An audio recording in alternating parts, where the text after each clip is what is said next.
இப்போ நண்டு கிரேவி செய்ய போகிறோம் பாருங்கள். அதுக்கு தேவையானது தேங்காய், மிளகா, மல்லித்தூள், அதாவது கொச்சிக்காத்தூள், தனியாத்தூள், அடுத்தது கருவேப்பிலை, வெங்காயம், தக்காளி, எண்ணெய். இதை அரைக்கிறதுக்கு சோம்பு, சீரகம், கறி மசாலா, அதாவது கரம் மசாலா, மிளகு, அடுத்து பூண்டு, இஞ்சி பூண்டு பேஸ்ட்டு. இவ்வளோ தான். ஃபஸ்ட்டு நம்ம இந்த தேங்காயை வறுத்துக்குருவோம். உங்களுக்கு எவ்வளோ தூரம் தேங்காய் வேணுமோ, ரொம்ப கிரேவி வேணால் நிறைய போட்டுக்கலாம். நம்ம கொஞ்சம் வேணும்னா கொஞ்சோண்டு தேங்காவும் நல்லா ஃப்ரை பண்ணிக்கிறணும். தேங்காவோட நான் வச்சுருக்கிற இந்த மிளகு, கரம் மசாலா, சோம்பு எல்லாத்தையும் போட்டுட்டேன். இதை நல்லா லைட்டாக வறுக்கணும். 2-3 சின்ன வெங்காயமும் போட்டுக்கலாம். பூண்டு ஒரு பெரிய பல்லு போட்டுக்கிறேன். இப்போ இதை நல்லா அப்படி வதக்கிடணும். இதை எடுத்துக்கலாம். ஃபைனலாக அதை மிக்சியில் அரைச்சிட்டு நம்ம அப்படியே போட்டுறணும் பேஸ்ட்டு மாதிரி. எடுத்த பிறகு சட்டியை காய வச்சுட்டு திருப்ப நம்ம எண்ணெய் எடுத்து வச்சுருக்க எண்ணெயை ஊற்றிடுவோம். இல்லை பெரிய ஸ்பூனில் 1 ஸ்பூன் எண்ணெய் விட்டுருக்குறேன். எண்ணெய் சூடாகிற மட்டும் நம்ம வெயிட் பண்ணுவோம். சூடானா கொஞ்சம் கடுகு, வெந்தயம், கொஞ்சம் சோம்பு எல்லாம் போட்டுட்டு கருவேப்பிலை போட்டுக்கலாம். போட்டுட்டு அடுத்து வெங்காயம் நம்ம அரைக்கிறதுக்கும் போட்டிருக்குறோம். அதனால் கொஞ்சம் போட்டால் போதும். 2 பச்சை மிளகாய் வச்சு வதக்கணும். இப்போ வதங்குறதுக்கு நம்ம ஒரு சொட்டு உப்பு போட்டுக்கலாம்.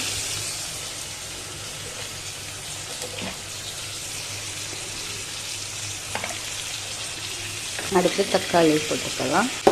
இஞ்சி பேஸ்ட்டு கொஞ்சம் போட்டுக்கிறேன்.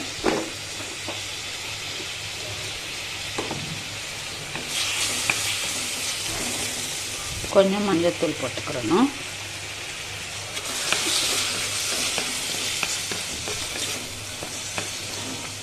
இப்போ நம்ம ஒரு 400 கிராம் நண்டு அப்படியே சூப்பரை வச்சு கழுவி வச்சுருக்கிறேன். அதை நம்ம இதில் போட்டுடலாம்.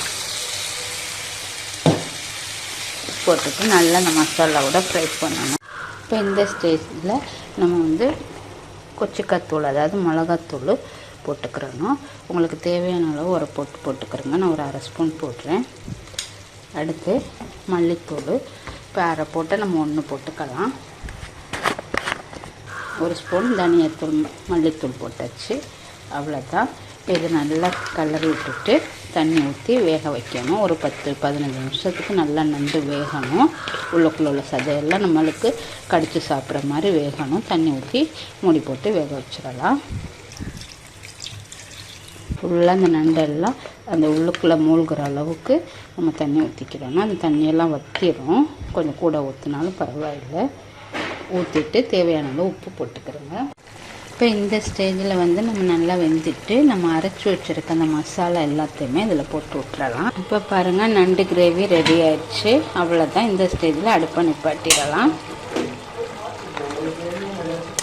வச்சுட்டு நம்ம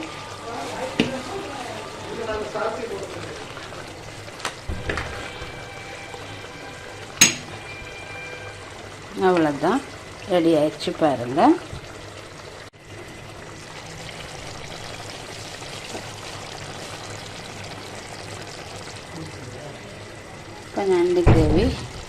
இப்போ நண்டு கிரேவி ரெடி ஆயிடுச்சு. இதே மாதிரி நீங்களும் செஞ்சு ட்ரை பண்ணி பாருங்கள். இந்த வீடியோ பிடிச்சிருந்தா லைக் பண்ணுங்கள், ஷேர் பண்ணுங்கள். தேங்க்யூ.